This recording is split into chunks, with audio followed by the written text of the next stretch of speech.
இந்த உலகத்தோட ஹிஸ்டரியில் இது வரைக்கும் தீர்க்கப்படாத மர்மங்கள் எத்தனையோ ஒரு பக்கம் இருந்தாலும் பல வருஷங்களுக்கு முன்னாடி ஒரு பழமையான குகையிலிருந்து கண்டுபிடிக்கப்பட்ட ஒரு பயங்கரமான விஷயம் இந்த ஒட்டுமொத்த உலகத்தையுமே இஸ்ரேல் பக்கம் திரும்பி பார்க்க வச்சது.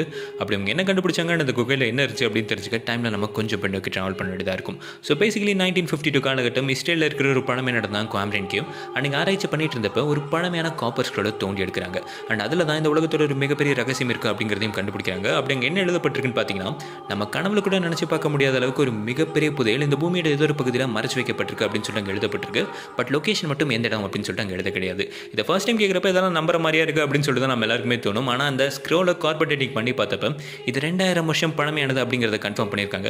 ஸோ இதை வச்சு பார்க்குறப்ப இது வரைக்கும் மனிதனமே பார்க்கறது ஒரு மிகப்பெரிய புதையல் பூமியோட ஏதோ ஒரு பகுதியில் இன்றைக்குமே தோண்டி எடுக்கப்படாமல் இருக்குது அப்படின்னு சொல்லிட்டு பல பேரால் ரொம்ப ஸ்ட்ராங்காக நம்பப்படுது. ஸோ இந்த வீடியோ பார்த்துட்டு உங்ககிட்ட ஒருவேளை இந்த புதையல் கிடைச்சா அதுலேருந்து வர மணியை வச்சு உங்களோட வாழ்க்கையை எப்படி நீங்கள் மாற்றுவீங்க அண்ட் இந்த உலகத்தை எப்படி நீங்கள் மாற்றுவீங்க அப்படின்னு சொல்லிட்டு மறக்காம லைக் பண்ணிட்டு கமெண்ட் பண்ணுங்கள்.